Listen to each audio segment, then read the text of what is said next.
ये राज्य का एक बड़ा नुकसान है। रामदास सोरेन जी का, रामदास दा का यूं जाना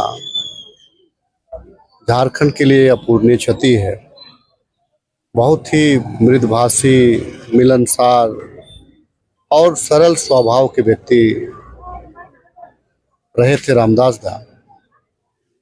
विधायकी जीवन में भी हमेशा से ही एक उच्च आदर्श रखने वाले व्यक्तित्व थे। कई एक वर्षों तक हम लोगों ने साथ में काम किया। राजनीतिक मुद्दों पे भी या प्रशासनिक मुद्दों पे भी कई एक मोर्चों पर हम लोगों ने साथ चला।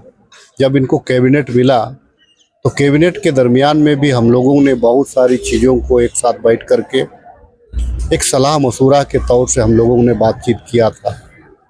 और मुझे जिस शिक्षा विभाग की जिम्मेवारी इनको मिली थी वो निश्चित तौर से बड़ा चुनौती झारखंड के लिए है और इन्होंने चुनौती को स्वीकार किया था। चाहे वो जेटेट पास हो, पारा टीचर हो, टेट पास हो, तमाम लोगों के बारे में मैंने बैठ करके उनके साथ में घंटों वार्ता किया था कि इनको इस प्रकार से करने से राज्य को क्या फ़ायदा होगा।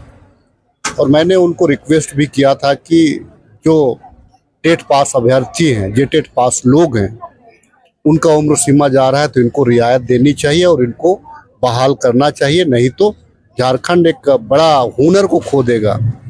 उन्होंने मुझे पूर्ण आश्वासन और भरोसा दिलाया था कि निश्चित तौर से हम लोग इस पे हम लोग आगे बढ़ेंगे और जो जेटेट पास, टेट पास, इन लोगों की जो समस्या है, इनकी जो नियुक्तियां हैं, उस नियुक्ति को पूर्ण करेंगे। और अचानक से यूँ जाना निश्चित तौर से व्यक्तिगत तौर से बड़ा क्षति हुई है, मुझे ऐसा प्रतीत होता है। और साथ ही राज्य को बड़ा नुकसान हुआ है, क्षेत्र को नुकसान जो हुआ है वो तो हुआ है, लेकिन राज्य को भी हुआ है, झारखंड विधानसभा को भी बड़ा नुकसान हुआ है, जिसकी क्षति की पूर्ति इतनी आसानी से संभव नहीं है। शिक्षा के क्षेत्र में बड़ा पहल जो है उनके तरफ से देखा जा रहा था, अब उनका नहीं होना किस तरह से पूरा हो पाएगा?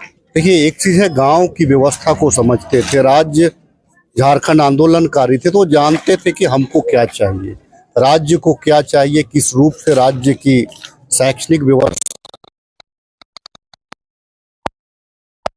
दिमाग में रहा था और लेकिन काम करने का अवसर नहीं मिला। लेकिन जितना भी उन लोगों ने लाइन जो पकड़ा है, हम निश्चित तौर से कर सकते हैं कि आने वाले दिनों में उसको हम लोग पूर्ण करने का प्रयास करेंगे। जिला स्तर में प्राइमरी में जनजातीय भाषा में ही पाठ्यक्रम पढ़ाया जाए स्कूल में।